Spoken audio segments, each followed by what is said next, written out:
वंचित बहुजन आघाडी हे एकमेव राजकीय पक्ष आहे ज्यांनी मराठा वर्सेस ओबीसी रिझर्वेशन वरती भूमिका घेतली. बाळासाहेब आंबेडकर 2022 पासून सातत्याने सांगत होते की ओबीसीच्या ताटाला हात न लागता, ओबीसीच्या रिझर्वेशनला कोणत्याही प्रकारचा धक्का न लागता मराठ्यांना आरक्षण कसं मिळवता येईल याचा ब्लूप्रिंट बाळासाहेबांकडे आहे आणि बाळासाहेब सत्तेमध्ये गेल्यावर तो नक्कीच अंमलात. सोलापुरात जे आहे ते मनोज जरांगे पाटलांचे विधान प्रचंड जे आहे ते चर्चेत आले. तर तुम्ही पैसे घ्यायची भाषा करत असताल तर मराठ्यांचा इतिहास राहिलेला की हातात आमच्या तलवारी राहिलेल्या, याचा काय अर्थ? ज्यांनी वक्तव्य केले त्यांना विचारा, दुसऱ्यांच्या वक्तव्यावरती मी भाषण करत नाही.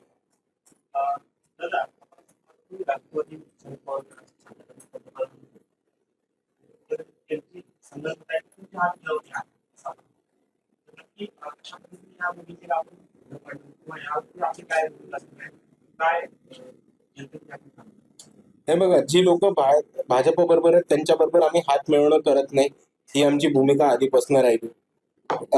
जेव्हा स्थानिक स्वराज्य संस्थेच्या पण निवडणुका होत्या तेव्हा पण बाळासाहेब आंबेडकरांचा सगळ्यांना हाच आदेश होता जिल्हाध्यक्षांना की स्थानिक पातळीवरती जी युती करायची आहे ती कोणत्याही पक्षाशी करा, पण भाजप आणि त्यांच्या मित्र पक्षांशी नाही.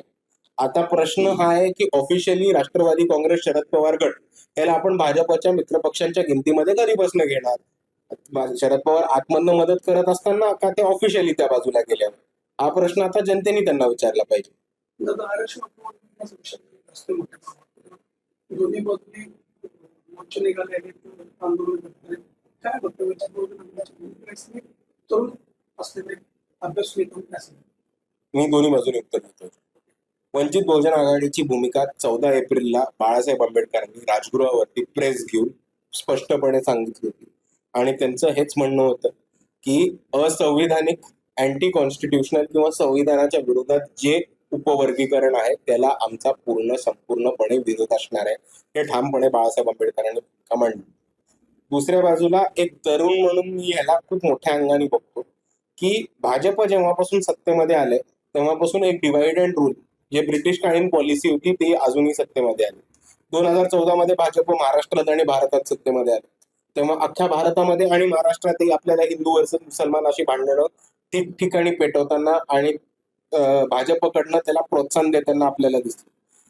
हिंदू वर्सेस मुसलमान संपलं नाही की 2022 मध्ये मराठा वर्सेस ओबीसी भाजपने महाराष्ट्रात पेटवलं. तो वाद अजून संपला नाही की उपवर्गीकरणाच्या वेळेस बौद्ध वर्सेस मातंग हा वाद भाजपने मिळवला.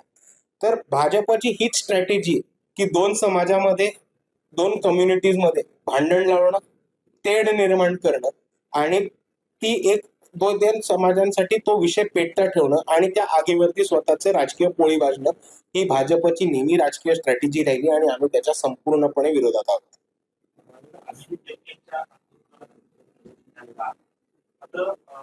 त्यांच्याकडे स्ट्रॅटेजी म्हणून ज्यावेळेस पाहिलं जातं तर त्यांच्याकडे ठोस अशी रोड मॅप आहे ती पाहायला मिळत नाही.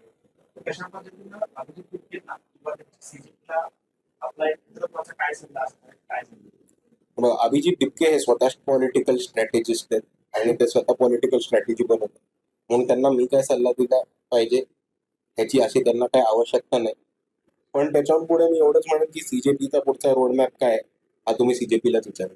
त्यांच्यासाठी मी उत्तर देऊ नाही शकत आणि जरी मी उत्तर दिलं तरी तर त्यांच्यासाठी बंधनकारक नसणार.